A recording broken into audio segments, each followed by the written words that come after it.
বাৰিষাৰে বানত বাবু পৰিছেনে মনত তোৰ বাবু গোঠা মাৰিছিলো যে কলৰে নাৱত ধেমালি ধেমালিতে যাওঁ দূৰলৈ ভয়ে ভয়ে আহোঁ ঘৰলৈ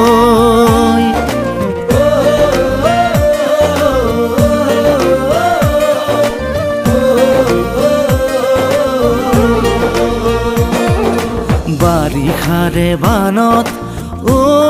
দাদা পৰিছেনে মনত তোৰ দাদা বঠা মাৰিছিলো যে কলৰে নাৱত মিঠা মিঠা কথাবোৰ আছেনে মনত মন যায় উভতি গাঁৱলৈ